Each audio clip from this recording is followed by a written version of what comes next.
Yo, what's good, YouTube? Hey, man, I was in my word, man. I was finishing up the last, few chapters that I had in First Samuel, and David was in conflict with the Amalekites because the Amalekites had invaded the place of, I hope I'm pronouncing this right, Ziglag. They invaded that and a few other places in the south and burned them down. They didn't kill anybody though. They actually took them captive. From David's two wives, people's sons, they took everybody. They did that and they took, all of their valuables. How David responded, he went to God and he asked him, should I pursue them? Should I overtake them? And God told him, you should. And you're gonna succeed in it. You're not gonna fail at all. Now this is important. David gathered as many people as he could, but there were some people that couldn't make it. They were so tired, they were weary. They couldn't go into that battle. So they sat back. They let David grab as many people as he can, go out there, handle business, come back. And that's what David did. Now, I'm going to start at verse 18. This is after he defeated everyone that needed to be defeated. 1 Samuel chapter 30, verse 18. So David recovered all that the Amalekites had carried away, and David rescued his two wives. And nothing of theirs was lacking, either small or great, sons or daughters, spoil or anything which they had taken from them. David recovered all. Then David took all the flocks and herds they had driven before those other livestock, and said, this is David's spoil. Now David came to the 200 men who had been so weary that they could not follow David, whom they also had made to stay at the brook Besser. So they went out to meet David and to meet the people who were with him. And when David came near the people, he greeted them. Now listen to this. Then all the wicked and worthless men of those who went with David answered and said, because they did not go with us, we will not give them any of the spoil that we have recovered, except for every man's wife and children, that they may lead them away and depart.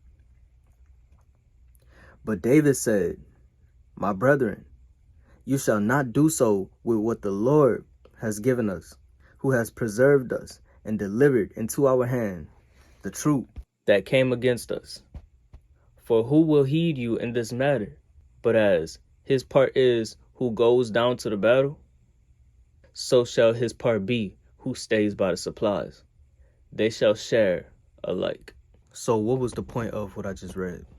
There are many people who are striving to be great, working hard to succeed in life, reading their word daily, working, laboring to make money, working on their skill, working day and night, trying to improve certain skills, talents, things in that sort. And there are people who don't support you the way you may want them to.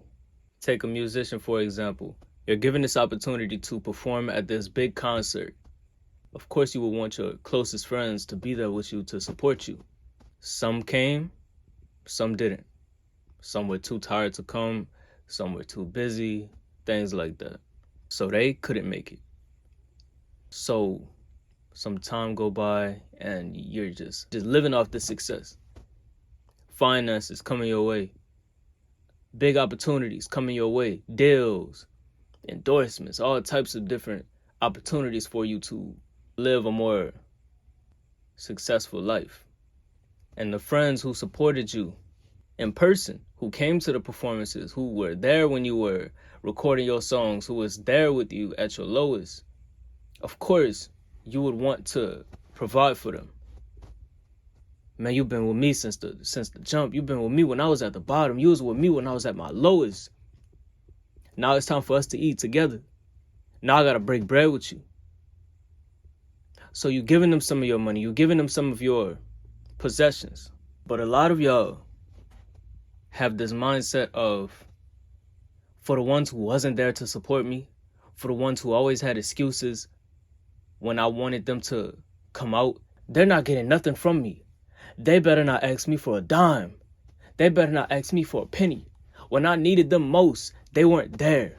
So now when I'm successful, now when I'm able to be the lender and not the borrower, when I have everything and they have nothing, I will not help them because they were not there with me when I needed them.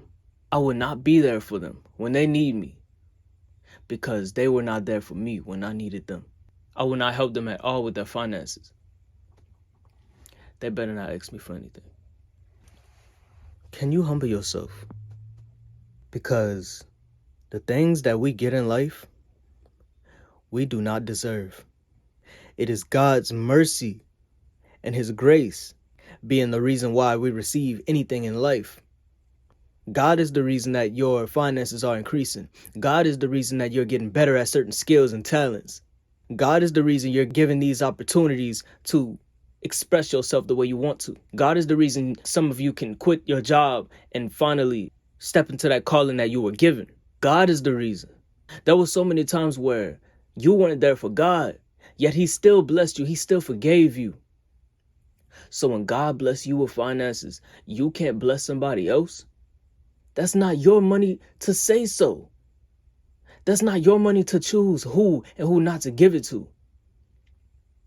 The same way you're being stingy with your possessions, God will take it back and remind you, hey, these aren't your possessions.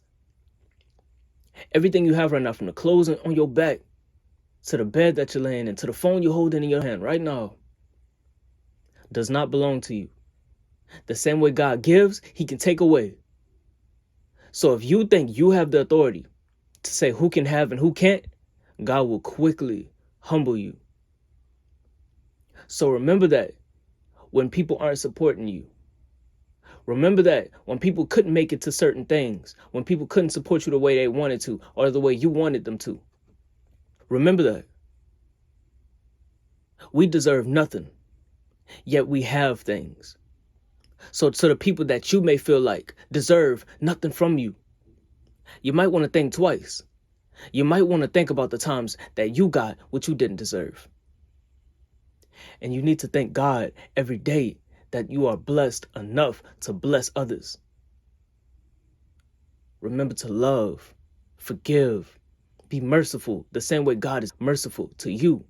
It's not about what they did or what they didn't do. It's about what God did for you. To be an example. As Jesus was on that cross, He said, Lord, forgive them, for they know not what they do. So the same way you were going through tribulation, you were going through hurt, you were going through hardships, and they weren't there for you, you must forgive them. That's how you stand out. That's how you show who God really is. That's how you become the example that God is. By loving those who don't even love you.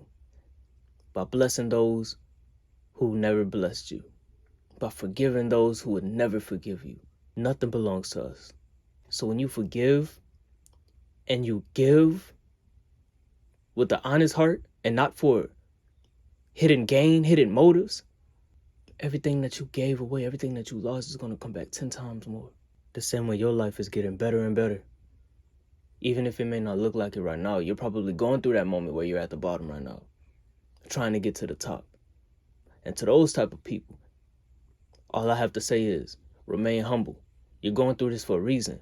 You're going through these challenging times to learn, to be molded into a person that will do right when he or she is given increase. Remain humble. The same way Jesus was. The same way He multiplied the loaves of bread and fish into thousands. He can do that with your life. But you got to see God first and you got to learn Him. When you learn about Him, you will become like Him in regards to loving people, forgiving those, giving generously. Don't seek wealth so you can look down on everybody. Seek wealth so you can bring that wealth to many people, so you can help the poor, so you can feed families, put people in homes, turn the lights on in people's houses, put shoes on people's feet. Let it all be love. Even to the man that may have done you wrong. Even to the woman that may have destroyed you mentally. You give. That's how we love. Because even when you have nothing, you still give your heart. So now that you have something, don't let that change you. Be the example and not the mistake that people learn off of.